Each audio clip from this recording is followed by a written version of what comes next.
welcome to the I Love CVille Show. Thank you kindly for joining us. A pleasure to connect with you through this network, a network presented today by the Clifton in Keswick.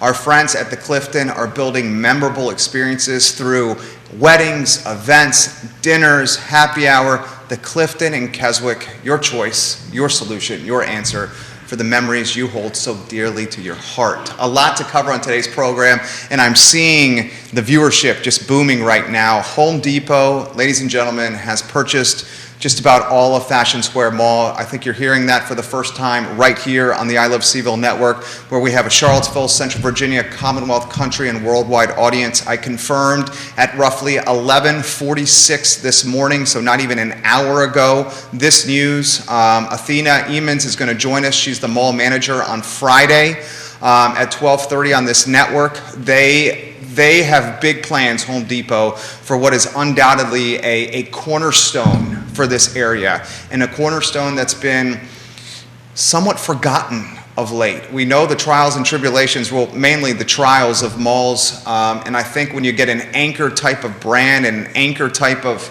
attraction like Home Depot, you're going to see thousands of customers going to a place that had maybe a couple of hundred a day. Maybe. The economic development potential around Home Depot, taking this shopping center and making it something special, should not be underestimated. If you're Lowe's across the street, you're super nervous right now because you have had you've cornered the market and had all of the market share, especially north of town. Where do you go for your hardware supplies? I mean, frankly, we support local on Martin's Hardware on Preston. Always support local and keep your business in the community. But let's cut to the chase. Lowe's has dominated the market with their 29 North location and the Zion's Crossroads location. Literally across the street from Lowe's, their direct competitor is opening up. I mean, this is like fisticuffs right here. And as aggressive of a maneuver I have seen in some time from two direct competitors. So I want you guys to mark your calendars for this Friday, 12:30 p.m. as we get clarity on what to expect from the mall manager herself, Athena Emmans. She's going to join us on the show to take your questions. I have a couple of other bullet points that I want to get to first. Before we get to a panel of stakeholders in this community. Mortgage rates today hit 6% for the first time since 2008. First time since 2008, the rates hit 6%. Jerome Powell, the chair of the Federal Reserve, he's going to talk to America about what is expected to be a full basis point increase, and that's going to happen in 6 days. Inflation came in hot yesterday. I don't know if you guys have checked your Roths or your 401ks or your stock portfolios. Mine was down over 5 points yesterday, and it was undoubtedly because of the hot inflation. So Powell has a very dubious task right now, and that's trying to control inflation, the cost of goods, groceries, gas, labor, supply chain, all being impacted by this. So in 6 days, expect a full point increase. That increase is going to impact credit card balances. Remember, those are adjustable rates that are tied to prime. In October, the expectation is either 0.5 point or 0.75 point increase. And now the talk around the Fed banks in our country is potentially a third rate hike in November. Jay Powell's been straightforward to all of us. He said there will be pain before there will be rainbows. Okay, those were my words. He said there's going to be pain before it's going to be easy peasy for all of us. So I say this not to scare you, but I say this to prepare you. Pressure is a privilege, and doing this show is a lot of pressure. And I want to bring this to you just to keep it straightforward and shoot you straight. One other topic I'd like to relay on today's program is a positive topic. St. Anne's Belfield Academy has a talented young lady named Kymora Johnson. And over the weekend, she committed to the University of Virginia. She's a hometown gal. She's a talented basketball player, and she's going to play on the hardwood right here in the grounds of Thomas Jefferson University, UVA. That is two hometown gals, Sam Brunel from Greene County, and now Kymora Johnson on this UVA women's basketball team. My hope is that this team, which sometimes does not have a lot of folks in the arena supporting them, is now going to have thousands of you supporting them because they got talent and now they got local ties that we can rally around. So props and kudos to Miss Johnson. on a lifelong dream and hard work that has come to fruition. She's been busting her tail since she was 3 years old. And over the weekend, she announced to our community that she signed a scholarship to play basketball at UVA. And that just gives me the chills right there. Judah Wickhauer's our director. If you could go to the studio camera and let's welcome a panel of stakeholders. I love what we have cooking right here. Offices and companies and people we know. We have undoubtedly some of the best Lily Walton. We have Denise Stewart, we have Stephanie Hansen, and my brother from another mother, one of the best squash players I know, Dirk Petersen, just an all-around A-plus guy who got a fresh haircut, I think, for this talk show right here. It looks so good. Look at the cuffs on those shirts over there. I love it. All right, let's first start with introductions for everybody that's watching the program. The show is yours, Lily Walton. Please introduce yourself to everybody that's watching. Thank you. It's great to be here. My introduction to Charlottesville was in graduate school. I won't tell you exactly when, but it was the early 90s. I got a degree in law and then started that career, which eventually led me into the field of people operations or human resources. I just became interested in the upstream causes of all the disputes that I was seeing, and that is relevant because it ultimately led me to uncover my purpose in life, which is to maximize human potential. And it's a big part of the reason that I became interested in Disrupt HR and why all of us are here today. So I'll leave you with that enigmatic introduction and hand it over to my friend, Stephanie Hansen. Oh, that was so good. And look at that. She's a broadcaster over there passing the baton to Stephanie. That was talented. Stephanie, the show is yours. Oh, well, thank you. I am Stephanie Lovegrove Hansen, and I'm the Director of Marketing at Silverchair, where I work with Lily. But apparently my title is threatened because that was much better marketing than I could do and more than I'm prepared for. But as the Director of Marketing, I get to engage a lot with the Charlottesville community around local events, activities, causes that we support, which is how I got involved in Disrupt HR with Lily, and I'm very excited about this year's event. Fantastic answer. You got some big shoes to follow right here. The show is yours. Hi, my name is Denise Stewart. I'm an actor, playwright, director in the area. For Disrupt HR, I'll be working as MC. This will be my third time back, which is very exciting to me. It's a wonderful event with so many people coming together, and I look forward to thinking of ways to continue to make jokes about both work and disruption. Ooh, I like that. You filled those shoes quite admirably. Yeah. Well done right there. Dirk Petersen, my friend, the show is yours. Yeah, and I'm sitting in the wrong spot because there's no way I can follow you, Denise. I'm with Inside 222, and I moved here about a decade ago because Charlottesville is beautiful, and we got to be here for a summer house sitting. And after moving here, I discovered the passion of playing squash. That's how I met Jerry, and then also got engaged with Disrupt HR, first as a speaker in Chicago, and then when Lily started this session here in Charlottesville, I volunteered, and I'm so pleased that we're doing this the third time now, because it's a great event. It's been sold out the last two times, and it's raised money for Computer for Kids, so it's a fantastic evening usually. Yeah. That's awesome. That's awesome. So you guys are in the business. You know it well. For those that are laymen, for those that are not in the business like yours truly, why don't you start, Lily? Disrupt HR. Give us the who, what, when, where, why. Yeah, Disrupt HR, the brand, is an international franchise. It was started by a few people in the Midwest in about 2013, and it's since spread to over 150 cities globally in many, many different languages. The idea is to present a series of talks in the Ignite format, which is 5 minutes, 20 slides, auto-advancing every 15 seconds. So you're in, you're out, tell us something interesting, exciting, captivate our interest. Nobody's kind of speaking off the cuff. I like to tell people who are signing up to be speakers for Disrupt HR that it's a little bit like a poem in 20 lines. So if you think of it that way, it really forces you to get really crisp and concise about what you're saying and the value of your message. So that's the format. How we ended up here is in 2017, end of 2017, early 2018, I took a sabbatical for a few months, and I was just looking for a way to reconnect with my community. I'd been commuting up to Northern Virginia and DC for years, and I just wanted a way to just come back to Charlottesville. And I was poking around, and I found Disrupt HR, and I thought, oh, this looks fascinating. I want to attend the Charlottesville Disrupt event. and there was none. So I reached out to Jennifer McClure, who's the founder of Disrupt HR International, and I purchased the license for Charlottesville, and we were off to the races. So I started just making connections in my community, reconnecting with old friends, got introduced to Dirk through a couple of mutual friends, and constituted the first planning committee. We knew we wanted to do this for a worthy cause that aligned with Disrupt HR, which is there to really challenge people's thinking about the future of work and talent and serve as an incubator of exciting ideas, and is shifting the narrative from the future is happening to us to we are actually co-creating the future and deciding what this looks like.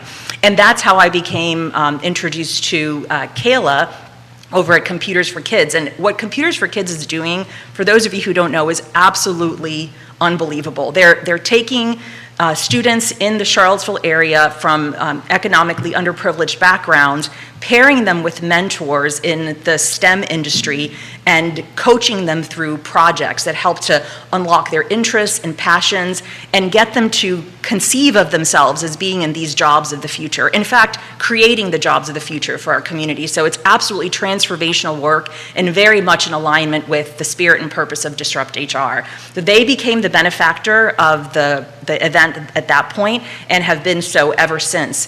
We have set increasingly ambitious fundraising goals. This year our stretch goal is 20,000. We're well on our way there, and we're still open to sponsors and donors who are ready to be on this journey with us. Wow, that was awesome. You're a rock star. Well, thank you. Seriously, that was amazing. Something that struck me from what you just said was shaping their future ourselves. Can we go down that road? And I'd love to throw that to you, Stephanie. Like, the pandemic has changed so much of how we go about our life. What was, the right way, we started realizing, no, maybe that's not the right way. Maybe we need to start thinking things differently and going about it differently. And now that we're post-pandemic and we hope, and I'm knocking on wood, in this endemic stage, we're still starting to think differently about how we go about things, certainly business, certainly the relationships at work. Can we talk and go down the avenue of shaping the future in real time? Show is yours on that topic. Yeah, absolutely. And I think that exactly what you said is why the timing of this event is so perfect. I think these conversations are happening very much as we speak and are going to continue for years to come. I don't think there is a new normal in that area yet. I know that, at Silverchair, for sure, we are now a fully hybrid organization. We have an office, but we support remote work, and Lily has been really pivotal in kind of leading us on that journey. Silverchair is a software company, and so we are an agile organization, so we do agile development, but I think that agility has also been really reflected in the way that we've approached this topic, where it's not, this is the way it's going to be. We're constantly asking questions, constantly reshaping what that future looks like, constantly pivoting based on what the world is doing, what our people need, et cetera. And I think that kind of agility is going to be really key moving forward. To keep asking questions and to keep seeing what others are doing and kind of taking cues and just building that flexibility into what we do. I love it. Disrupt HR, perfect timing for COVID, which I would imagine has disrupted a lot of human resources. Folks are asking this question: do I need to go to work? How do I interact with people? Dirk, I'm going to throw this to you here. I mean, it is like this. I can tell. When he's like that, he's about to hit a winner on the squash court. So I know he's about to hit a winner with what he's about to say right now. My friend, talk to us about this topic here. Yeah. So inside 222, we work with about 100 companies worldwide, and these are all large corporates like Johnson & Johnson and Glaxo and Barclays Bank and all those. And every single one of them is right now talking about what you're talking about, Stephanie. How do we make the right decision for our employees, giving them flexibility, because they've proven over 2 years that they can work productively from home in many cases, and at the same time continuing to have a culture of an organization that oftentimes is fostered and furthered by being together with each other. And so that's what we're also going to be talking about in Disrupt HR, future of work, both on a very personal level through the speakers and their experience over the last 2 years, and how they've learned how to be creative, how to create connection, and how to be authentic, in a distance world, and at the same time at an organizational level where, you know, one of the topics is like 9 leadership lessons from true crime podcasts, and one of my other ones is being a force for good while making the donuts. But all of it is really influenced and shaped by the pandemic over the last 2 years. You got comments coming in. Vanessa Parkhill is watching in Earlysville. She says, I love the mentorship approach to working with Computer for Kids. Thus, this question's coming from Matthew, who's watching in green. Jerry, please ask the panel what strong or positive HR looks like and what HR on the other side of the coin may look like. That's a great question right there. You want to start with that one? I have a lot to say on the subject. I'll try to be brief. HR, I will say this, HR with the clients, so you walked into an advertising agency, HR has been prioritized probably more than ever before right now because of the pandemic. People are just like asking themselves, what is this new work environment going to look like? Can I go to my direct boss and get a direct answer when it comes to this? Should I be in there getting the FaceTime to get the relationship to climb the ladder? Or is what they're saying genuinely true, that I can work from home and still earn that equity with the employer and climb the professional ladder? So great HR, positive HR, and for lack of a better phrase, why don't just call it the other side of the coin when it comes to HR? Let's talk about great HR. Okay. I think great HR, which is my North Star, right? I don't think anybody can say that they've truly mastered this because we are imperfect human beings operating in an imperfect world. But great HR is, going back to my earlier point, HR that maximizes human potential. If you're able to partner with the business leaders of your organization and create a space for people to show up and authentically be who they are, and give them enough room to maneuver, to be themselves, and to upgrade your ideas, that's great HR. That's what great talent deployment looks like, rather than dumbing down the organization and being very prescribed and specific about what it is that people need to do. It's one thing to set expectations, offer KPIs and parameters. It's quite another to say, and this is how the job must be done. So there's a real impulse to your question about what bad HR looks like to reduce an organization down to a few typical archetypes that you might see performing different jobs and not allow enough space for people to show up and be who they are. And that's the thing that inspires people, that's the thing that produces transformative ideas, and that's the thing that differentiates good organizations from great organizations. So I've painted it in kind of broad strokes, but that's really what it comes down to is, are you giving people permission to be who they are, and are you capitalizing on that? And I'll give you an example of how we're endeavoring to do this at Silverchair. Is we've moved away from a traditional performance management system to what we call a strengths-based performance management system. All it really means is before you get to the part where you tell somebody what they're doing well and where they need to develop, you need to take inventory of what it is that they innately do well, because that puts you on the hook and makes you accountable as a leader for what you're doing and what the organization is doing to invest in that person and actually create the conditions for them uniquely to thrive. So that's one way in which we're activating that idea that the way you do HR really well is to give people room to thrive and be who they are. I love it. And I see this so many different ways with your organization, Silverchair. Are you guys Silvercharians? Is that the motto? Yes, Silvercharians. Yes. I see Silvercharians working from everywhere. They may be working at home, on the downtown mall. I see a gaggle of Silvercharians working at Three Notch Brewing Company, literally with their computers lined up. I mean, it's just absolutely fantastic. Yeah. And the work is getting done, Yeah. the job is getting done, and the quality of life is there. Can we talk about this, and I'll throw this to you, Stephanie, like what is the future of a work environment now that we're heading to this like remote prioritization? Maybe we don't want to commute, maybe we want to be more relaxed in our attire, and as long as we still produce and get it done, where does it matter if we're working from an ISP somewhere, as long as the KPIs, key performance indicators, are met? Thoughts on that topic? Ooh, I mean, the thing that stands out in what you said is, in terms of what we wear and things like that, hard clothes are over. There's no more hard clothes. We do soft clothes. That's the future of work. But seriously, like I think this is something I don't have a clear answer to yet. I think we're all in the process of answering it for ourselves. Silverchair's culture is very important to us. It's a really big reason that people work there. And so recently, we went through an exercise where we were been talking a lot about preserving our culture. And we said, I think we need to pause and step back and make sure we define what our culture is and what we mean when we say our culture. And so we have an advisory group called the AG, which is the symbol for Silverchair. And so we did a branding exercise and kind of had everybody, talk about what are the words that you associate, what are we not, what differentiates us, to kind of hone in on what that means for us specifically.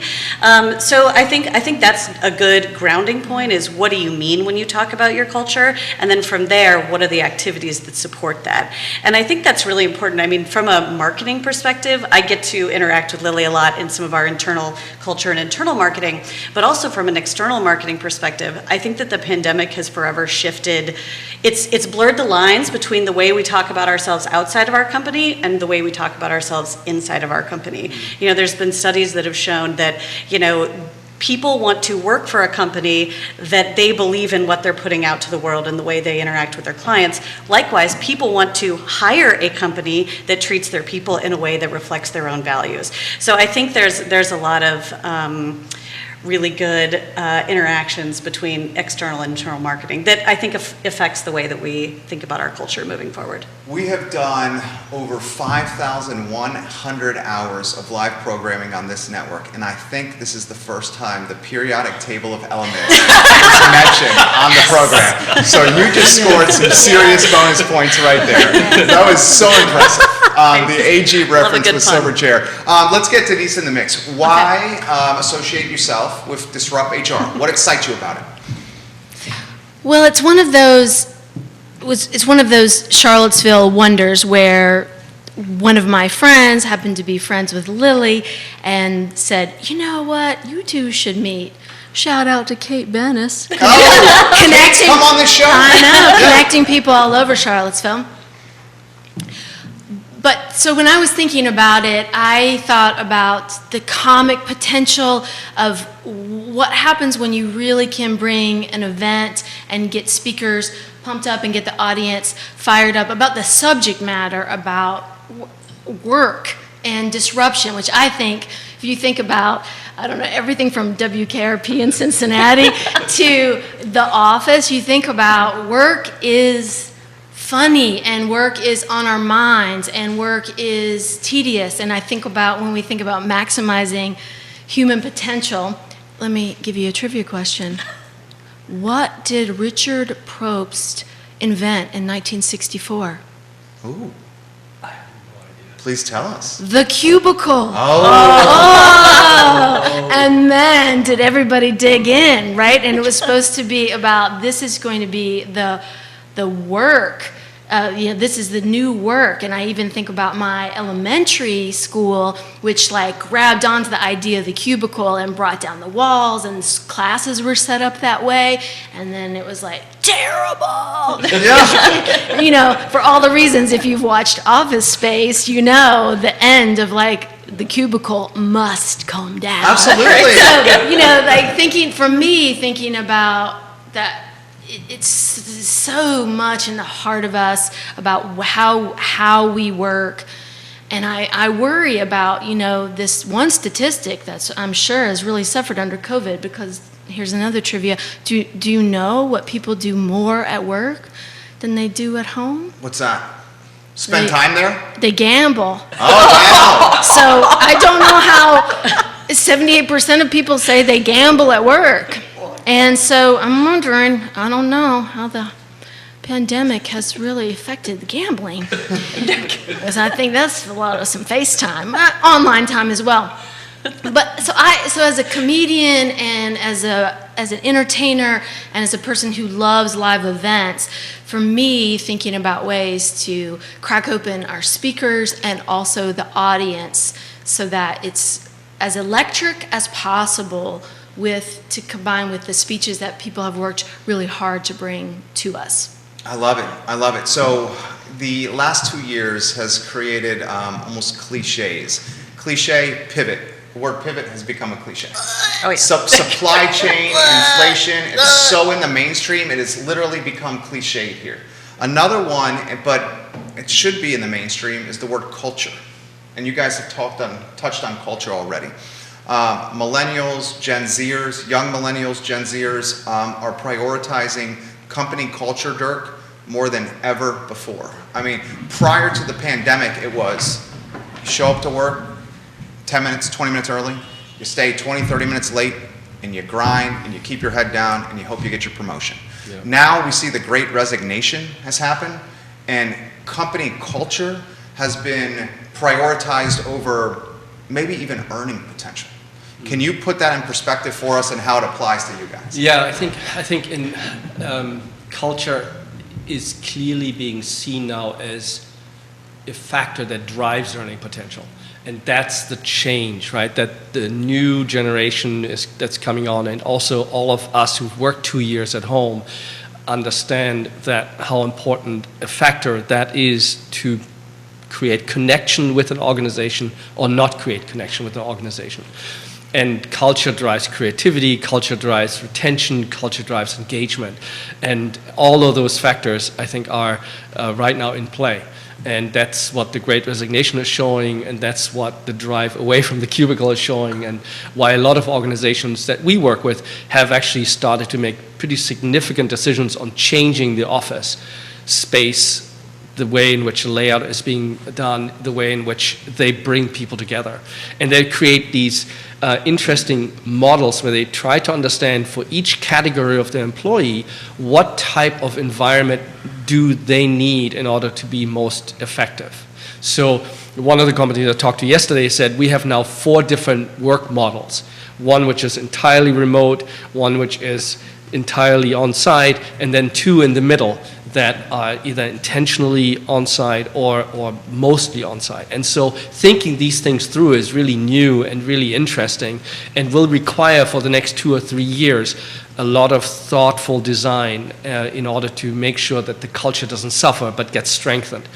And we see a real difference between those companies that actually engage in this work and those companies that default back to the CEO or the executive team saying, I want my people around me because it's comfortable for me, which you saw in the headline in the news, right? Everybody's making fun of Musk, and rightly so, of saying, you know, you can pretend to work somewhere else if you want to be remote. Right?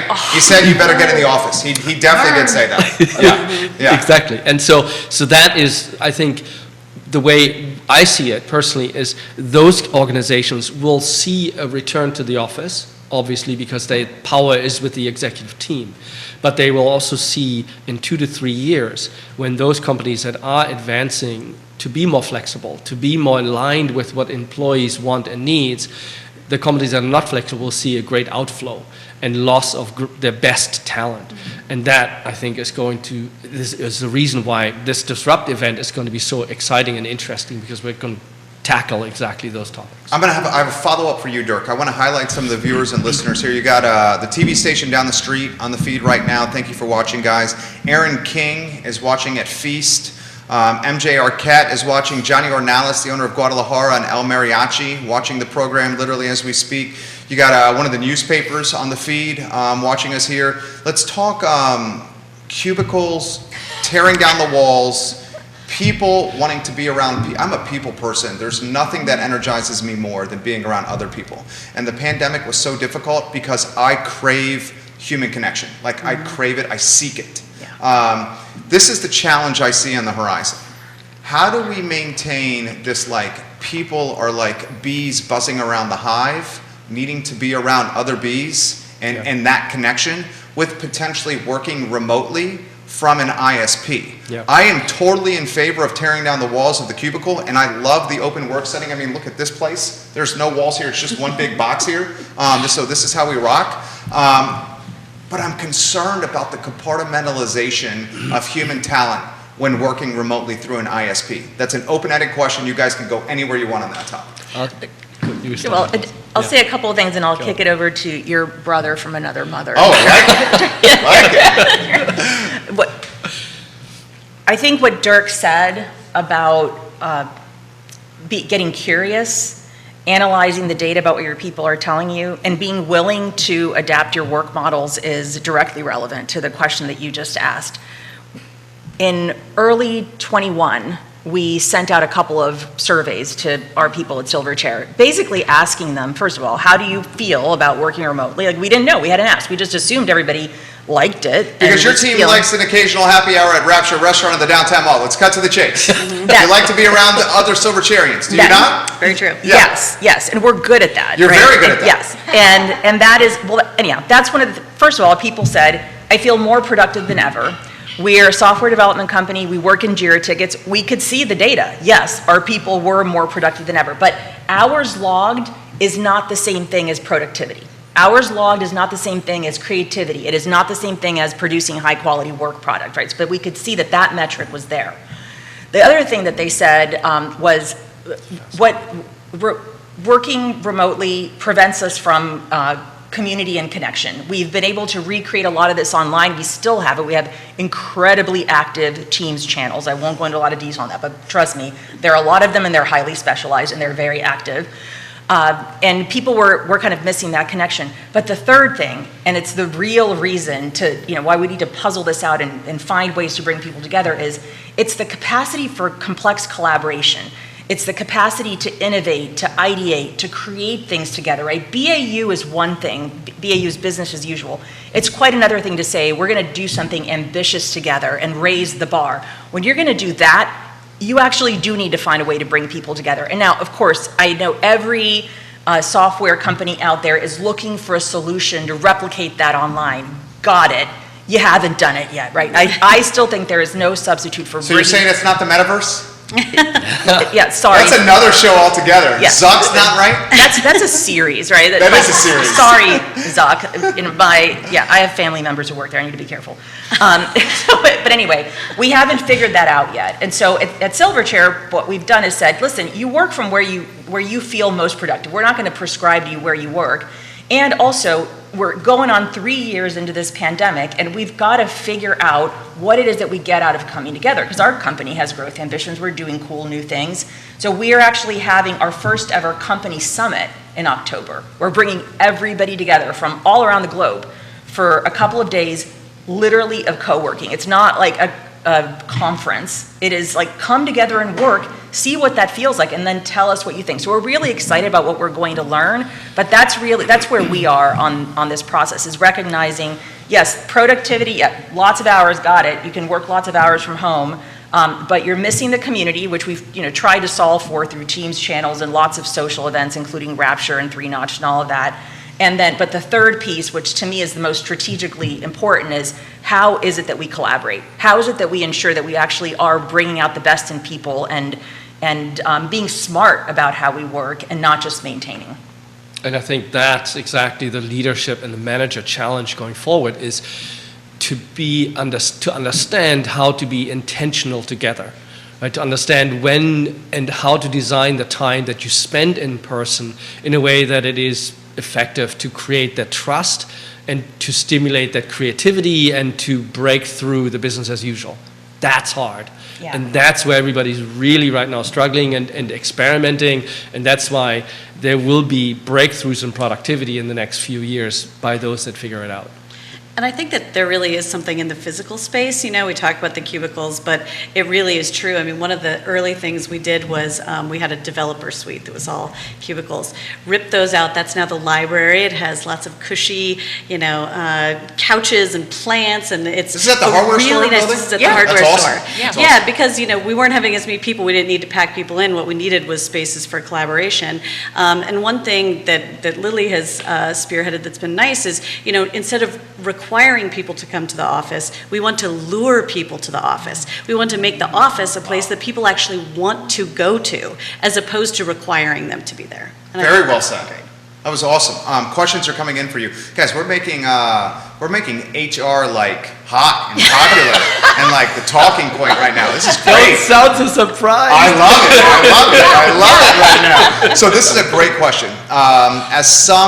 Two very good questions. How does the concept of allowing employees to be who they are, not dictate where the work is done, translate to workplaces that need to follow standard operating procedures for safety and accountability purposes? And the example was given, nurses.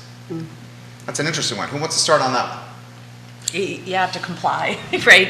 I mean, there clearly are professions where there are fundamental compliance obligations. Yeah, if you go one level deeper on that, the challenge that creates for organizations that have various types of employees is one of equity. That some people can work at home and others just will not be able to work from home and have to be at a certain site. And so then the question is, how do you make it feel fair? And again, that's something that nobody has figured out yet. Yep. Whether that has to be compensation, whether it has to be hours, whether it has to be, I don't know what it is, but it will start to feel more differentiated than we had in the past, and it will feel more unequal unless we are careful about it. So it's a great question that we don't have a good answer to. And I'll give one example that I've always found really compelling. There's a guy named Aaron Hurst who wrote a book called The Purpose Economy and started an organization called Imperative. And their idea is that the next big wave is going to be finding a way to be purpose-driven, right? Finding a way to really connect with the hearts and minds of people and get them engaged in that way in their work. Because younger talent is more concerned with experiences than monetary gain. That's right. And so what he introduced, and I say this all the time, you've probably heard me say it, Stephanie, is the idea that you can hack your job. Right? I don't care what job you're doing. If you understand your sense of purpose in life, then you can find a way to fulfill that through what you do. And his organization used this example a lot of the orderlies in a hospital, right? Who probably have the most undesirable job in that hospital. They're cleaning up human waste. I mean, they have a job that potentially could be really grueling and be a high turnover job. And the orderlies in this one hospital decided, you know what, we're really here to make this a positive experience for the patients. And so they would sing and dance for the patients. They would rotate the artwork because you have people sitting in a bed looking at the same painting for months at a time, and they would make sure that they did a rotating exhibit. So they found ways to hack that job and to find a way to the human connection that was available to them. So that's what I would say for those high compliance-oriented jobs. There's always a way to make that the job of your dreams. And especially if your organization is willing to entertain that. That's where leadership comes in. You want to answer that? I agree. No? Yeah, fantastic answer. Another great question. This is the viewers and listeners are extremely bright that watch this program here. This is the question. As some professions are able to offer more flexibility in work schedules and environments, what should employers and professions do to attract top talent in spaces where those options may not be practical? It's a great question. I'll paraphrase. Employers that offer the flexibility of being able to work, say, remotely. You're a Northern Virginia company. It's expensive to live there, but you can work remotely from an ISP in your basement in Albemarle County while maintaining your Georgetown or DC or Arlington paycheck. Your money's going to go further here. How is the employer or the profession going to be able to compete when they're going to require the folks to be on site because the requirements of that job are you have to be in these walls to get it done? Will we see a drop in talent heading to those professional verticals? It's a great question. I'll start us out. I think there is going to be some turnover felt by those that require that. But to your point, Lily, earlier, if the content of the work, of the role, and the way in which it is managed and led is well thought through, then that will not be a major impact. Because in the end, when you get to a certain level of income, right, it is not anymore about the next dollar that you have by living in Albemarle County versus DC. It is about the fulfillment of the work of your colleagues, of the community and the culture and the purpose that you're able to fulfill. And to your example earlier with orderlies. And so in that sense, that is the way in which those organizations can insulate themselves against a turnover, is by really focusing on how do we manage well those people that we require to be here, and be aware of that factor and openly discuss it with our employees, right? Be transparent with your employees why you're doing it.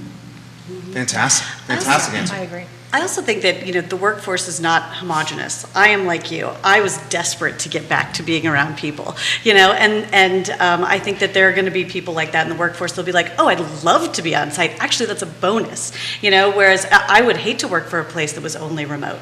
At the same time, we've found that there are people who being together is really not a draw, and they're happy to be remote all the time, and culture actually doesn't matter that much to them. So making sure that you're thinking about all the different types of people, because sure, you might not get the top talent that wants to be remote, but there's going to be other top talent that loves being in person, so there's a lot of, that's I think where flexibility comes in, and making sure you can serve a wide range of needs and models. Great answer. Question from yours truly here. As HR professionals, what are the top criteria you're seeing from young millennials and Gen Zers before they sign on the dotted line? What are the criteria they're asking for? I would imagine it's no longer chasing paper and money. It's more about quality of life. But you guys are the professionals. Educate us, please. Culture and flexibility. That's it? In that order. And then where does the And then salary well, stack up? salary, it's not about salary. The salary is a hygiene factor, and you can look at the research. It's one of the things you have to get right, but that's not going to be the thing that attracts and retains people. If somebody's chasing a paycheck and that's why they're joining you, beware. Because that they're probably person's going to hop, skip it, they're jump going to to go chase job. another paycheck, right? Yeah. What you want to do is get that right. So make sure that you're look at the market data, make sure that you're tracking, make sure you're making appropriate adjustments, and you're not paying people so absurdly low that it'd be silly for them not to consider another opportunity. But that is not the thing that attracts and retains the right people. It really, what we're hearing is culture and flexibility. Yeah, and a little shout out to my son Max, because he's working in Denver for a software development company, and in that company, the culture and the flexibility that they give them and the work-life balance that they give the software developers is something that attracts people from the big four who are taking 20+% pay cuts to be at that firm, because they just find that they can have a life besides just work, quote unquote. Here's a good follow-up for you here. Yeah. Jamie Dimon at JP Morgan and Elon Musk at Tesla and the executive brass at Goldman Sachs have said, get your tails into work if you want to keep your job. Yep. These are heavy hitters. Yep. What kind of influence will they have here with the trends we're seeing now post-COVID, and will they continue these trends? Yep, they will have an impact for the short term to next 3 to 5 years. At that point, the companies that are fully remote, the companies that are hybrid, the companies that are giving flexibility are going to be starting to hire people away in scale and size and numbers that it will, in my view, force those companies to readjust. It's just not timely anymore. There will be talent. I mean, I spent a summer at Goldman and during my MBA, and there will be talent that's driven by the greatest paycheck I can make. And I want to retire at 40, right? And I will do anything and everything.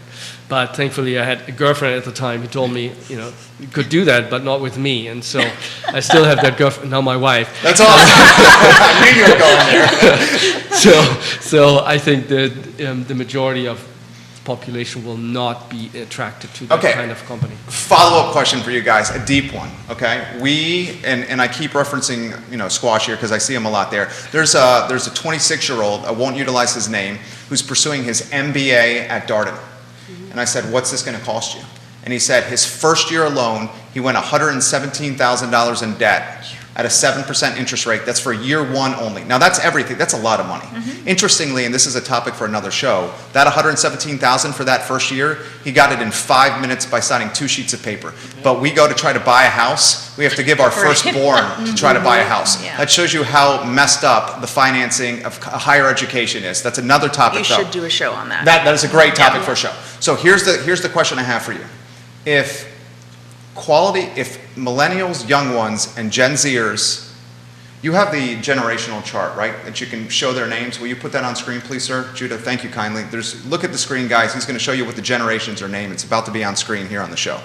If the young millennials and the Gen Zers are not prioritizing money as much, but instead are prioritizing culture, experience, and quality of life, how do you think this is going to impact higher education and the obscene debt accrued with pursuing some of these degrees?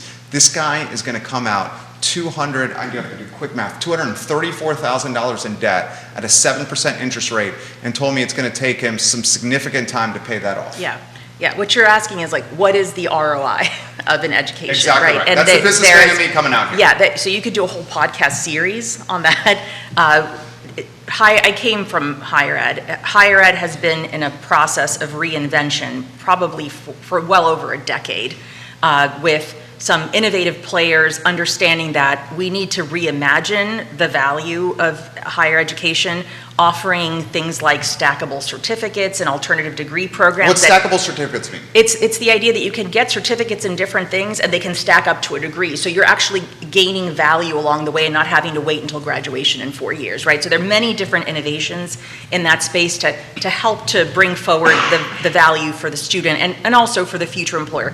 Lots of forays into employer partnerships, lots of higher education institutions actually establishing pipelines with employers where they offer free college degrees for their employees as a way of retaining them and upskilling their workforce. So lots of interesting and exciting things are happening there. And we're starting to see inroads. In fact, I just started seeing ads for Google certificates. Right now, Google's in the business of certificates and giving people alternative ways to upskill and to be able to demonstrate, to like earn a badge or something other than a college diploma that demonstrates they have what it takes to do the job. So all of that is happening in the background. In the meantime, your 26-year-old at Darden has no choice but to go work for Goldman Sachs. He said he had for no 4 choice. years. He Right. had no choice. And that's exactly what I did. I went to go work for big law firms for 4 years after law school to pay off my law school debt at a time when, good grief, it was a fraction of what it costs now to go to UVA. But that is part of why Goldman Sachs can get away with it, right? And they figure, in the meantime, we'll grind it out. We'll get all of these. They got the leverage. Yeah, we've got the leverage. We'll got all these like newly graduated people. Some of them will fall out after a few years, and some of them will stay, and they'll actually be seduced by the paycheck and the golden handcuffs. And that is one talent model that they have that may or may not work for them in the long run. But that's and to answer your question, higher ed is in the process of transformation for exactly that reason. Like people It's just unsustainable. It's not sustainable. They're not seeing the value for all the money that they're borrowing. And I think that politically, right, that there's a lot of rhetoric around predatory institutions and people not their college degree being valueless. But I think that kind of overdials to the idea of bad actors, and it's really more about a system that's broken. Wow, that was excellent. Stephanie, you want to jump in here on this? Dirk, I would love to hear what you got to say on this as well. Ooh, I don't know that I have as much higher education input. I think that the bit of color I would add is just that, thinking about what is attracting younger generations. One thing that I've seen and that we've worked on together is this idea of corporate responsibility and sort of the values of a company. What are the environmental practices? What are the DIA practices, et cetera, and how are they building community actively? And I think that's something that's becoming increasingly a factor when people are looking at jobs. Yeah. Maybe just in an international perspective, having grown up in Germany, education in Germany is free all the way through university. And so I think if I would have to do it again, I would advise our kids more strongly to take a look at it, going to Europe for an education, because even as Americans, you can go to European universities and get an education for free. And there are more and more English-speaking universities in different countries in Europe. And so that is something that if you really maybe want to take a look at, if financing is the issue that holds you back. Oh, to me? Yeah, I don't know, yeah. It looked like I would just say that my higher education was also free, thanks to UVA, and MFA in playwriting. So I was immediately waiting tables right after. But I also thought that was a really valuable and incredible set of 3 years. That was really important to my career, important to my development as a writer and as an instructor and as an artist. So I thought that I'll never regret that, and I really appreciate that. But more importantly, I didn't leave with loans.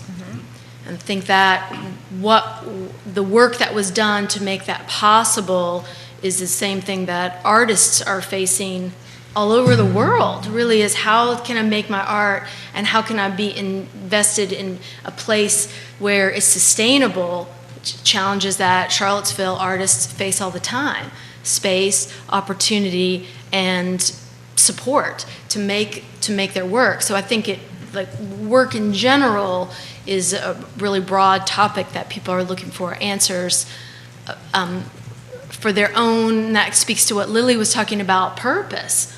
That there's other places.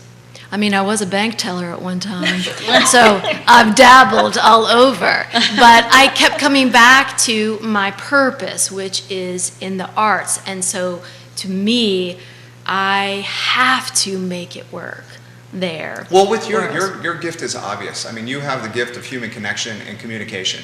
And I would imagine that in any field you choose to pursue, you're going to have success in because of that gift. Not everyone has that.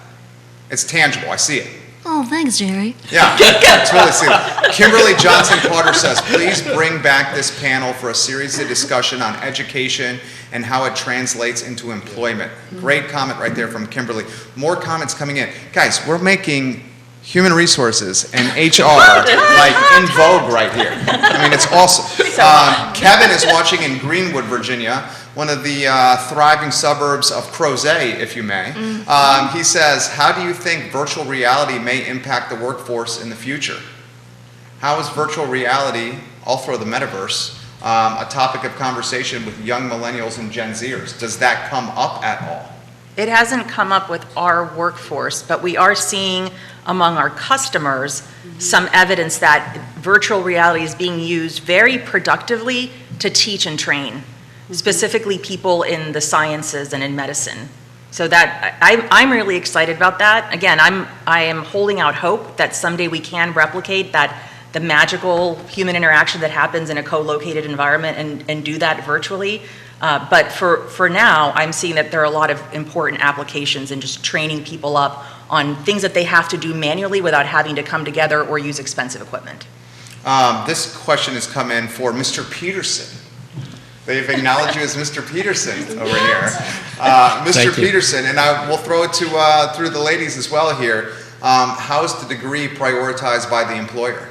Is it as needed as it once was? It depends on the field, very much so. I think there's, when you look at software engineering, undergraduate is fine, or even without undergraduate, right? As long as you have the skills, technically you're going to be in.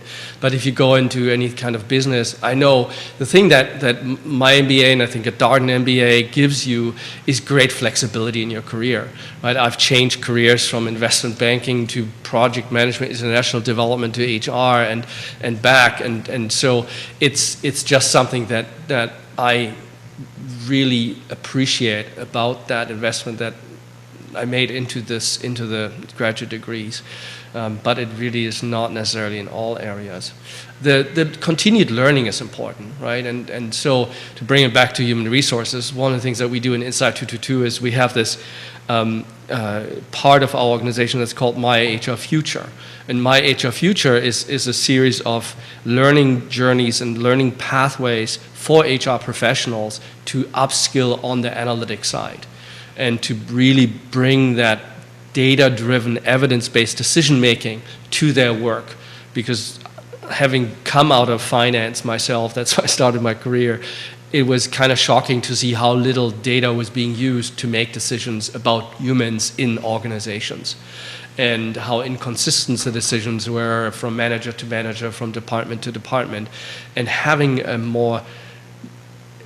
richer database or some kind of database to make decisions on, and having HR professionals knowing how to get the data, use the data, apply the data for decisions is critical, and that's why continuous learning is so important. I think even more so than the undergraduate or graduate degree itself.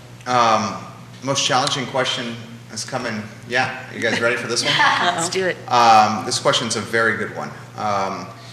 Both these companies, I would imagine, don't have a lot of females in their workforces. How, as HR professionals, are you going to drive more female engagement in male-dominated professionals like software development? Oh, that's damn good question. As it turns out, it's a softball. Yeah. So we have great organizations in Charlottesville like CWIT that are doing work to promote women in software. And we're involved with CWIT. We're supporters of CWIT. I mean, you have to go upstream, right? If you're not seeing the candidates in the pool that you want to see, then you, as an employer, need to make an investment in developing those people. to bring it back full circle, this is why we are benefactors of C4K. That's exactly what C4K is doing. And it's not just women and girls, it is also underrepresented minorities. Okay, I was going to bring that up. Yeah. So here's a good example. It's been in the news of late. She's actually a neighbor of ours in the same neighborhood as ours. Kelly Palmer, recently hired as the Chief Diversity Officer at Willow Tree. One of our speakers. Yeah, she is a rock star. Yes. She's come on this talk show before. She is absolutely amazing. Shout out to Willow Tree, by the way. We do have Sarah, who's a Willow Tree VP of HR, on our planning committee, and Willow Tree has always been a big supporter of this event, so thank you. Yeah, shout out to Willow Tree, no doubt. I'll cut to the chase. And Willow Tree, I'm not throwing any shade here. Let's cut to the chase. I mean, it's a lot of white males at Willow Tree. We've seen a lot of the Willow Tree Army walking down the downtown mall in their hoodies when they were previously on the mall, and now they're at the Woollen Mills campus over here. Okay, so that's cutting to the chase, being straightforward. I think they would acknowledge that, and that's probably one of the reasons why Kelly was hired, to see if we can mix up the employee, the head count, and what the employees look like. This, I think, is one of the most important challenges with what you guys are doing here. Dirk, you want to touch this? You guys, who wants to go on this topic? I'm all over it. I know you are. It's a fact, right? And so it's easy for us to say, well, the applicants aren't there, right? And Charlottesville is a notably white community too, right? So especially pre-pandemic, when we were just recruiting people from this area, no, we're not going to see the diversity we want to see in our candidate pool. Now, it's one of the benefits of the pandemic. It's blown it wide open. We're recruiting candidates everywhere, including within our time zone in Latin America, and that has actually added diversity to our developer ranks. So there is an issue with candidate availability. And yes, we need to try harder, and also we just have to invest upstream in cultivating the technologists of the future. So you're saying the responsibility of the organizations is almost, to use a sports terminology, to create the farm system, and if you build it, they will come. That's what you're saying. Not in those words, but yes. I think I'll sign up for that. You have to allocate the financial resources and our most paramount or important commodity, our time, to create the employee verticals of diversity in business. That's what you're saying. Yes, and let me tell you why. Because otherwise, we are leaving so much on the table as a society. Amen. And that's coming back to my purpose. Like when you seek to maximize human potential, it means all human potential. And who knows what we're giving up when we're not providing opportunity to people who would never think of a career in technology. I have no idea what the potential innovations and inventions and breakthroughs are in that person's mind that we will never capitalize on as a human race because we didn't make that investment. That's what I really care about. I think the only thing I would add to that is I think that it's also important that once people get to the organization, to make sure, again, the culture is one where people feel at home and welcomed and supported. I think employee resource groups and things like that are really important to fostering that, all the way through, not just getting them on board, but then once they're there, making sure it's a welcoming community and culture for them. Yeah, and to just do a shout out, there's at least 2 of the speakers in our event on the 25th of October are going to touch exactly on this topic of inclusion and diversity and how to bring that about. Kelly is going to be speaker, as Lily mentioned. So I think every organization recognizes the importance. Not every organization knows what to actually do and how to live it in an authentic way, and how to value and bring out the value of this diversity. Right? It has so much to do with getting to know each other, with trusting each other, with listening and understanding the references from each other, and that takes a while to get right. And I think organizations are trying to get it right, which we'll hear more about on the 25th. I love it. These guys are awesome. I just looked at the time for the first time. We're 65 minutes in. You don't even look at the clock when you're having fun with great people, and that's what this interview has been all about. Why don't we, Lily, close with this? Give us one more time for the viewers and listeners the who, what, when, where, why of the event, how we can get involved, how we can contribute, how we can participate, all the above. Thank you. If it's possible to drop our Eventbrite link, that would be great. So that's how you can get tickets. Tickets are on sale right now. They're $25 a piece. They are going fast. We are going to be hosting the event in the Gibson Theater at Live Arts. Our maximum occupancy is 180. Oh, you're going to sell out so after this. We're going to sell out. So please purchase your ticket. all proceeds go to Computers for Kids. Silverchair is funding the event, so everything that you spend there, concessions and tickets, is going straight to C4K and the unbelievable work they're doing in the community.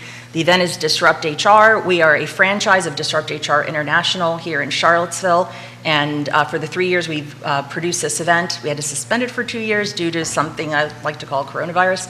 But for the 3 years we've produced this event, we've benefited Computers for Kids and are really looking forward to hitting our stretch fundraising goal of $20,000 for this year, so that we can bring more students into the pipeline and get them excited about careers in STEM, technology, and the arts. I love it. You guys are amazing. Seriously, thank you. Thank you, thank you, thank you for the time. We're archiving the entire show wherever you get your podcasts, on any social media platform known to mankind, and on ilovecville.com. It's going to go out in tomorrow's newsletter that hits 138,000 inboxes. I would encourage you guys to get your tickets before it hits the inboxes tomorrow at 11 a.m. This is the I Love CVille Show, where we champion the underdog and we showcase the best of Charlottesville, Albemarle County, and Central Virginia, and we do it in long-form content where it cannot be misconstrued, manipulated, or just not understood. I mean, just listen and you'll get the context. My name is Jerry Miller, Judah Wickower, our director. We will see you tomorrow at 10:15 a.m. for Today y Mañana, a show that spotlights the Hispanic community right here in Central Virginia. So long, everybody. Tell us when the mics are off, which will happen about